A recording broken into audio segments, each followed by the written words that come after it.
Coming out of the dark, coming out of this cave.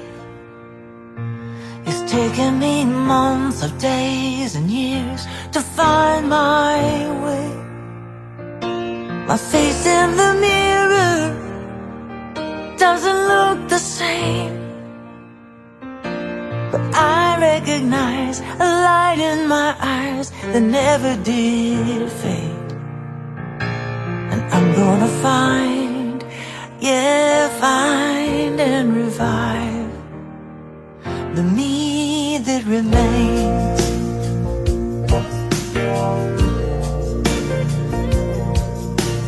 Life cut me wide open when my head hit the ground. It wasn't my time for dying, guess my soul just stuck around. And out of this wreckage I'm beginning to claim the gifts and the healing and the me that remains. Coming out of the dark, stepping into the day. It's taken me months of days and years finding my way.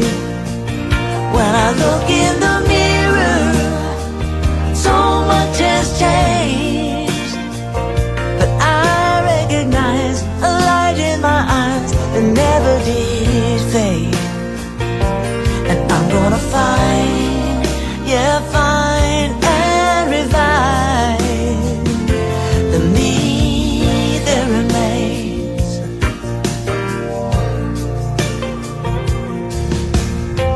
I barely can remember looking for a change.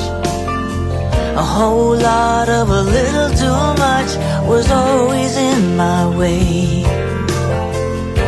And whatever angels happen to draw my name, I hope they see how proud I am to be the me that remains.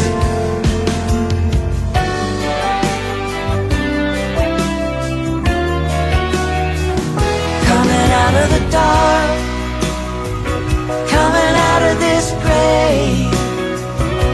It's taken me months of days and years, still finding my way. My smile in the mirror is enough for today, reflecting the light deep down inside that never will fade. And I'm gonna try and always be kind to the me that remains, to the me that remains.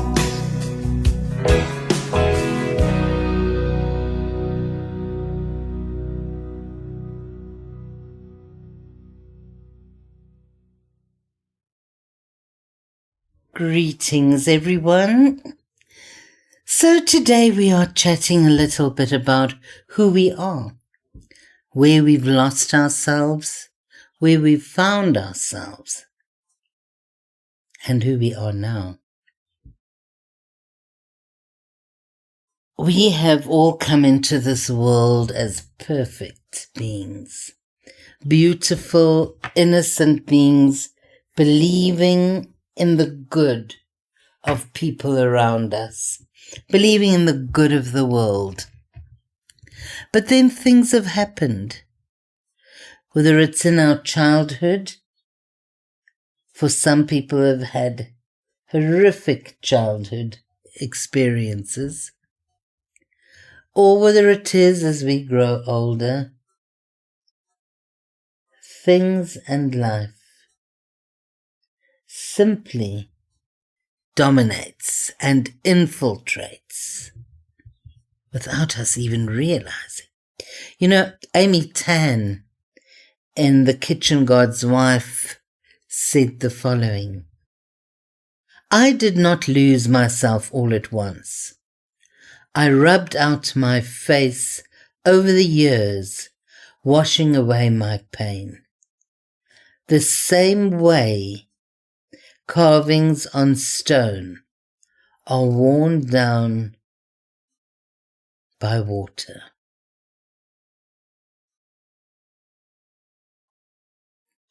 I've thought of those words so many times.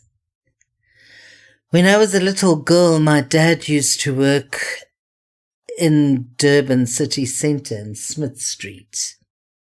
And often he would have to go in on a Saturday morning to go and do something.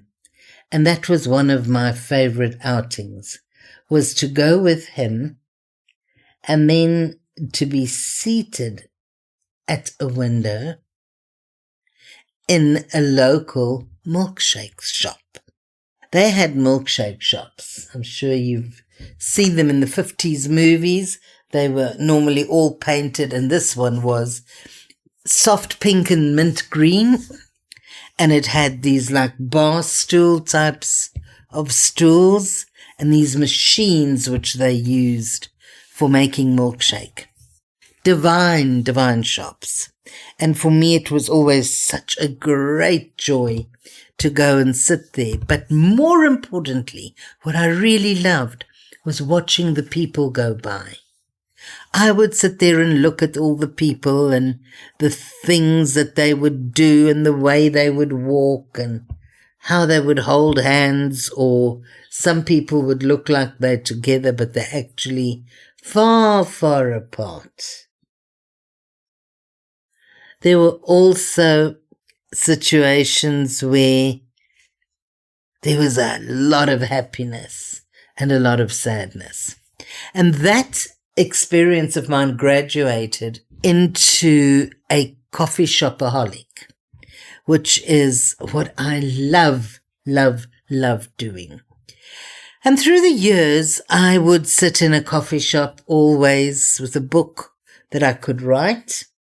Would used to love sitting and just jotting down notes. But more importantly, or more habituously, I would watch people. And I would think to myself, did nobody tell you that you should look in a mirror? Or really, how come you came out to the shops in slippers? No, come on, really, you've got to have better taste than that. Do not make me believe that you dressed that way out of free will. It used to make me really think about things. And then I would look at people who come past, shuffle, hardly got the energy to lift their legs. Some of them looking like they're far away, thinking of everywhere they could be but here. Bumping into trolleys or just stopping and getting other people bumping into them. Or there would be the people who are hunched over as if they are carrying the world on their shoulders. And you realize they probably are. Yes, that's the things I would do. Those are the thoughts that would go through my mind. And I would be judgmental. I would be so judgmental. And sit and think of what these people would be doing, why they would be there, why they would dress the way they did, why they did their hair the way they did, knowing absolutely nothing about them. And yet, I would treat myself to an entire story about these people whom I knew nothing about.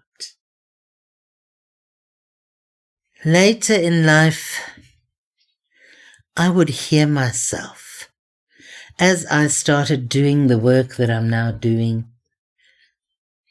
But more importantly, as I grew up, I realized how I made judgments from thin air without any reason to about people I knew from nowhere.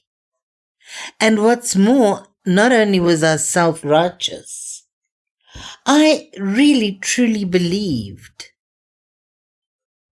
that I had some sense. I realized that I had gathered my feelings, my thoughts, my emotions, my victim consciousness throughout the years, and I have weaponized them. I have weaponized them against other people, about circumstances and things that happened that I knew nothing about, and that I was dismally wrong. It was time for me to stop.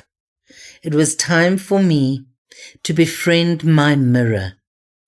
It was time for me to look into the mirror and see, what are these masks? What are these outfits that I wore? Anything and everything around my head to just about closing my eyes. Things were changing and I was changing and I needed to change because I wanted to, because I started seeing how lucky I was. I started seeing how blessed I was, how many good things had happened in my life. And I started living from a place of gratitude. And now when I sit and look at people, I still do. I find people fascinating. And I do wonder what is it that motivates them to do things. But I don't do it with judgment. I now look at them and I send light. I send love. In fact, often I don't. Often I simply set the intent to be a channel. To sit in a place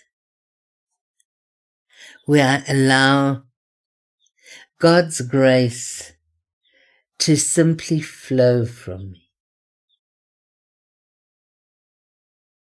The truth is, when we stop the incessant chatter, judgmental chatter in our heads, we find the courage to go quiet and to start listening. When I do that, I grow in strength, but I also grow in being humble. There was a time when I would look at people and say, there but for the grace of God go I. Now I realize that that is a judgment.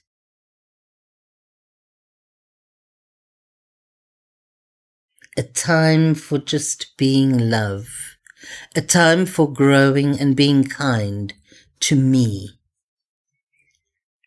A time for not judging me. A time for not putting myself down. But even if I don't say anything positive, to refrain from saying something negative. That gives me the opportunity to become the person I was meant to be. I can make decisions that will uplift my life. But that takes courage. Being who you are truly meant to be very often takes courage from us. We want to be in a place where we can be kind and loving to ourselves. But we need to be aware. And what we can do is choose who we want to be How amazing is that? How amazing is it to consciously engage in your own life and to decide, I want to be a more loving person. I want to be a more giving person, whether I give material or whether I give energetic and spiritually. I want to speak to people differently. I want to uplift them. That is how I want to live. The opportunity to become somebody that I can love. Not necessarily be proud of or anything like that, because that is not what it's about. But somebody who walks hand in hand with God. Somebody who can look into a mirror and like what you see. Take the time. Be with yourself. Get to know who you are, not who you want to become. Because you don't have to become anything. You just have to be. The you you were created to be. The you who came here with every part of you intact. A beautiful package. A special someone. Just embrace who you really are. And as you do that, see how God's grace unfolds in your life. How you become the celebration in your life.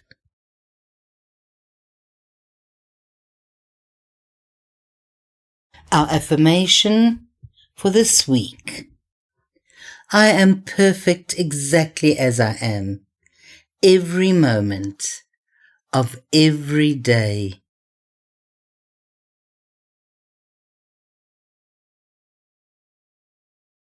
Beloved Father, Mother God, I thank you.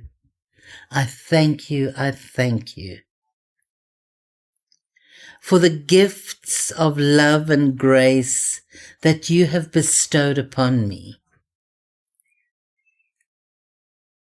For the magic and the beauty that fills my life every day. But more than that, I thank you for my ability to be awake to it, to be conscious to your hand or conscious of your hand in my life. The many ways in which I can see your touch. I so value this. And sometimes I slip back into old patterns. But once again, your voice is there, your hand is at my back, and I thank you for that. I thank you for reminding me always that you made me to not only be in this world, but to be in this world as an expression of your love for me. Help me always to love who I am, to love what you have created, and to love who I have become through living my life close to you. I thank you with all of my heart. Amen.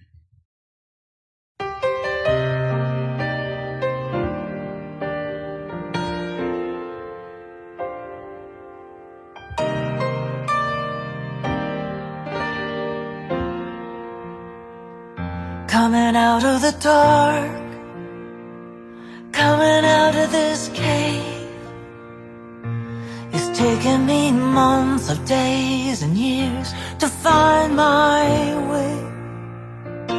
My face in the mirror doesn't look the same, but I recognize a light in my eyes that never did fade. And I'm gonna find, yeah, find and revive